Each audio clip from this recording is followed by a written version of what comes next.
This is Podcast Theory.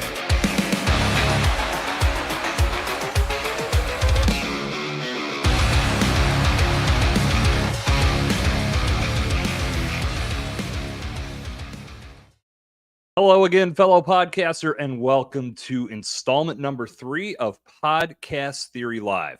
I'm your host, Jason Sircone, and it is Wednesday, June 12th, 2024. Today, I'm coming at you with an interesting topic that I think we all, as podcasters, need to put more stock into. And it's, are we maximizing our podcast experience? And I posed that question to you today because I had a tremendous call with Lindsay Phillips this morning. If you're not familiar with Lindsay, I'm going to share her LinkedIn profile in the show notes on YouTube and in the replay format via audio on your respective podcast app of choice. So please connect with Lindsay. When I first came across Lindsay, it was because she believes in something that I believe in very heavily when it comes to podcasting, especially for businesses. It's the repurposing of content and utilizing it to its fullest extent. And as Lindsay and I were talking through some ideas, and I'm very excited to say we're going to be doing some collaboration on each other's shows in the very near future. Stay tuned for information about that.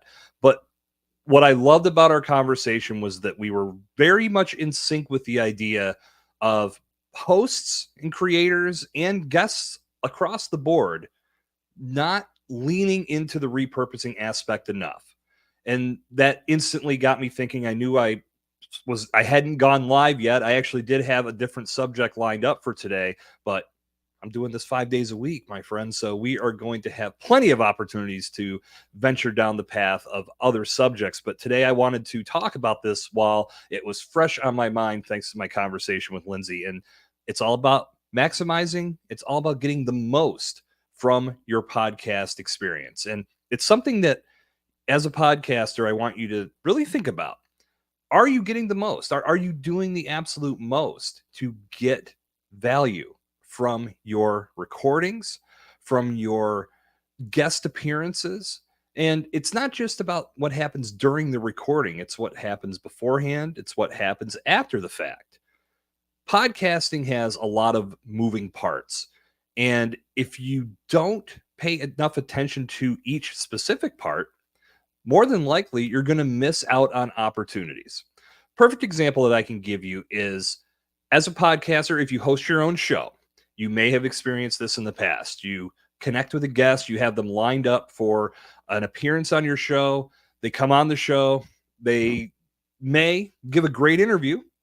Maybe they go into sales mode. That's usually the bad end of this, and I'll talk about that here in a moment. But if they make a great guest appearance on your show, and once you stop the recording and say, that was great, and they say, yeah, I had a great time, I'll see you later, bye, and they leave, as the guest, you're not maximizing the opportunity to potentially build a relationship. You just spent X amount of minutes supplying great information and bringing value to this podcaster's show. Why not take a few extra minutes to see what that relationship can become? So that's a mistake that guests make. From the host side of things, a lot of the shortcomings come from not repurposing enough content and not utilizing all the content you create to its fullest extent. Believe me, I've done this in the past myself. I think back on a lot of podcasts that I've done where I could have said, damn it, if I would have just taken this content and utilized it on this platform, and this platform, as well as creating the podcast, I would have checked off a lot of boxes. So I made things a little bit harder on myself just because I was trying to create all this new content, when in reality, I could repurpose the podcast content and use it for so many things. Are you maximizing your experience? Again, so let's talk about all of this in more detail. So we'll start with the host. What's one thing that a host can do, or a creator? Doesn't necessarily have to be the host. Some shows have the creators and have an assigned host, but nevertheless, what's one thing you can do? I already touched on it. The biggest thing you can think about is repurposing. This is something I'm going to be talking about a lot here on Podcast Theory. It's one of the cornerstones that I built Bombtrack Media upon. If you're not utilizing this content specifically for businesses, and I shouldn't even say specifically, because this works for anybody in podcasting. If you're doing it as a hobby, you're still more than likely looking for content to utilize across your social platforms, on your websites, on any means of communication that you have with your audience. If you're not maximizing all that content by repurposing it, there's so much meat that you're leaving on the bone. As a meat lover, that's the last thing that I want to see. You can use the podcast content for the audio component, obviously, and that's still huge. I don't care what anybody says, because podcasts are consumed in a passive nature, meaning that your listeners can consume your content while they're driving, while they're working out, while they're taking a walk. It's so accessible, and you don't want to cost yourself that opportunity to be in their ear for an extended period of time. So the audio component is always going to be a tremendous part of the podcast experience. But how this whole thing has evolved over the past 20 plus years is now this content can be utilized for the video aspect. And the majority of podcasts, I wish I had a statistic in front of me, but I don't. But I would say the vast majority of podcasts are being recorded with this video element, much like you're seeing on this live stream. And if you're listening to the replay via audio, know that that was pulled from a video recording, as you're probably well aware of at this point. But the video component is huge because you can use that in long form and short form. You also have the opportunity to get transcriptions of your podcast, which can be turned into a number of different things. You can use that for the show notes. You can use that to write SEO-friendly blog posts. You can use it for social media posts, webinars, presentations, emails, on your website specifically.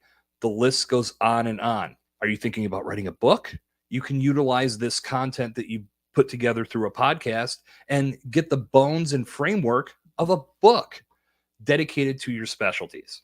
There's so much that can be extracted from one simple podcast recording. If you're not leaning into repurposing as a podcast creator, you're really leaving a lot of opportunity on the table. Let's flip sides to the guest side of things. One thing that guests can lean into more is focusing on bringing value to the podcast that they're collaborating with and not thinking about selling their shit. That's something that I think a lot of guests have in their mind.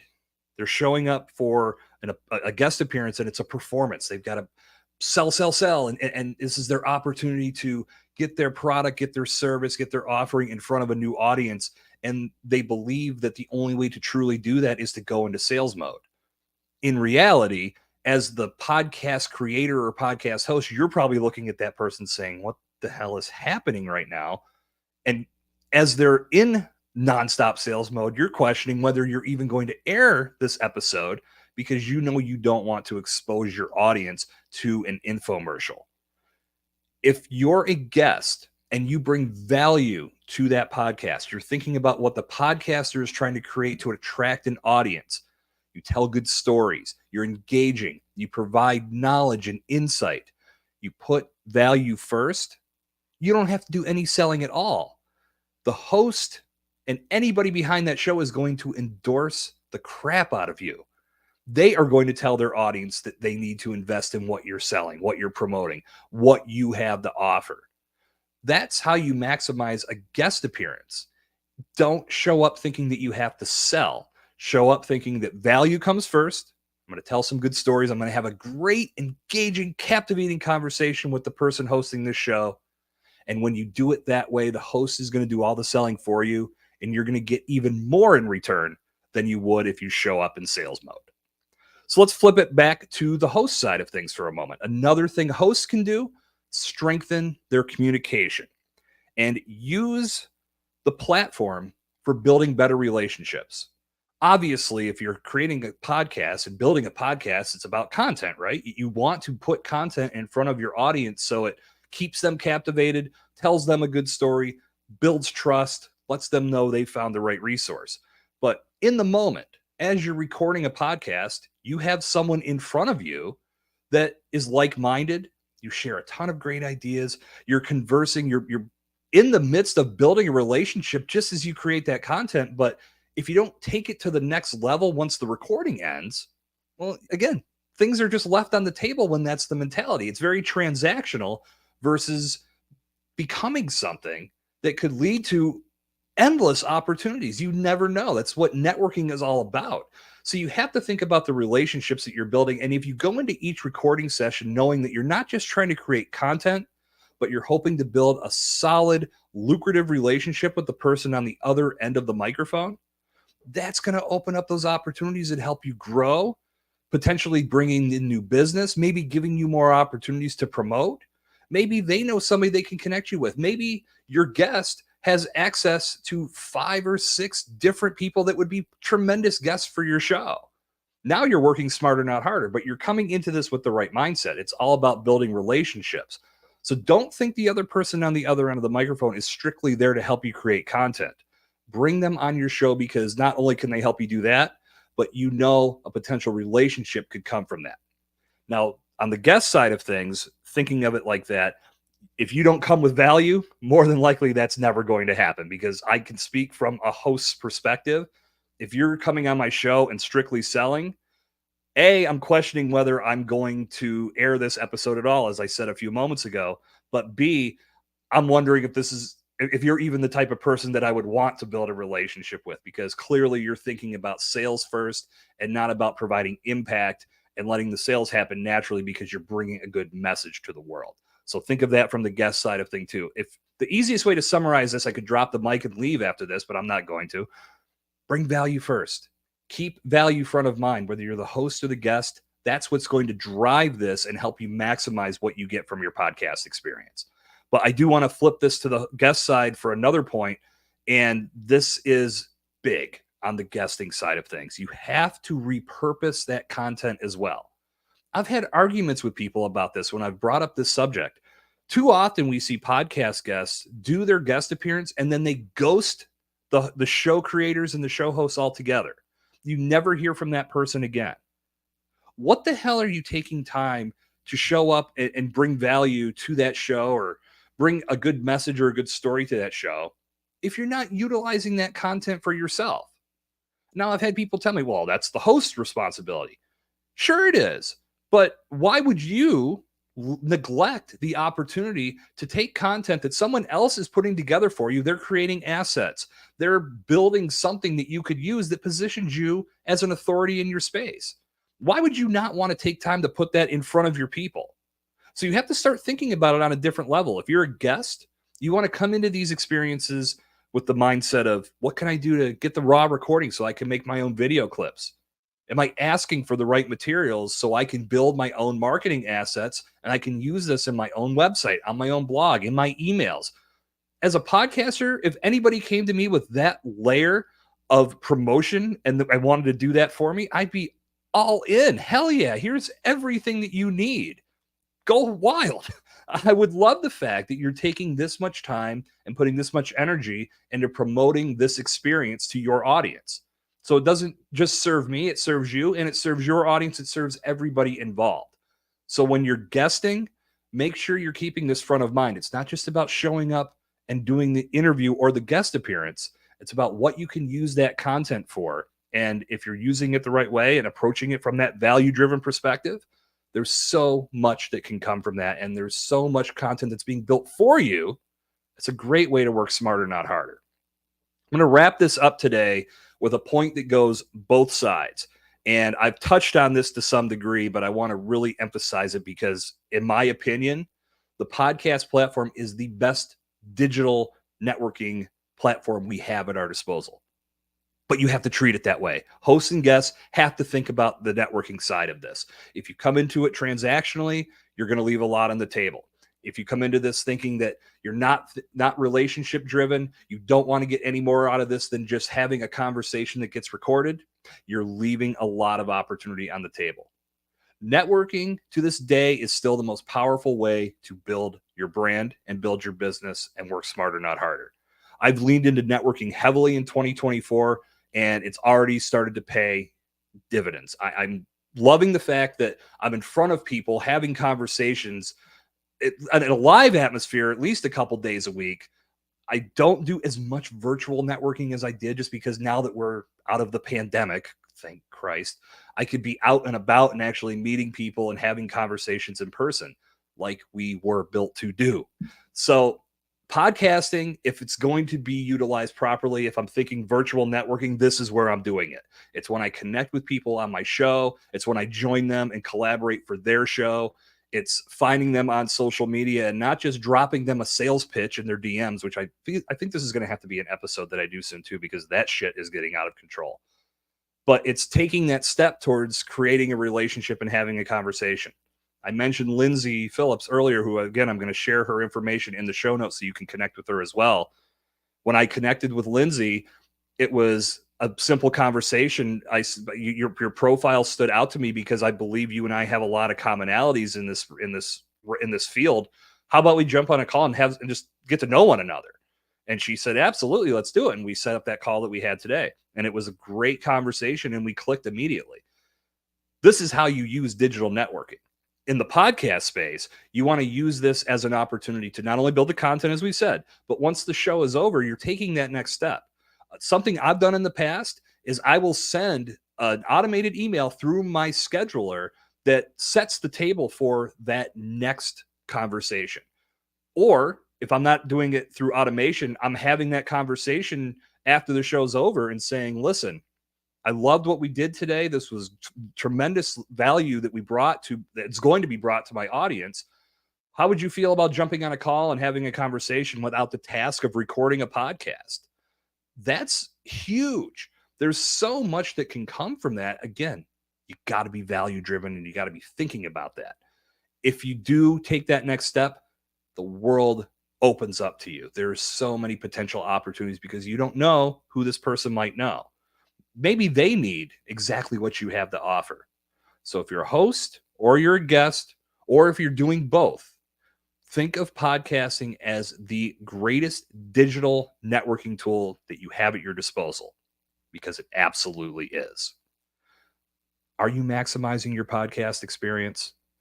Take these tips and put them into effect, and I guarantee you're going to start to see more in return regarding the time that you're putting into this and the actual results that you're building from your podcasting. Podcast results are not predicated on downloads. If that's the number one metric that you're looking at, so be it if that's what's driving you and it's going towards a goal. But don't ignore all of the other benefits that come from doing this right. It's not just about massive downloads. It's about building relationships. It's about creating impactful content, and it's about networking. Keep all of this in mind, and you will begin to maximize your podcast in a much stronger fashion.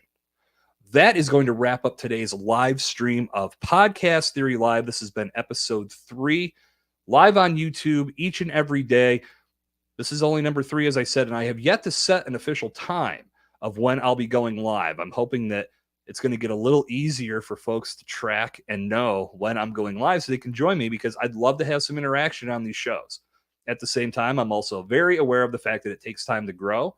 And if you're catching this on replay, I hope you enjoy what you've been experiencing via the audio portion of this. Again, it's just the audio. It's the exact same thing, doing no editing, no fixing. But for the most part, I'm having fun with this so far. As I've said a couple times already, live streaming is something that I am heavily leaning into, and I'm having a blast putting it together.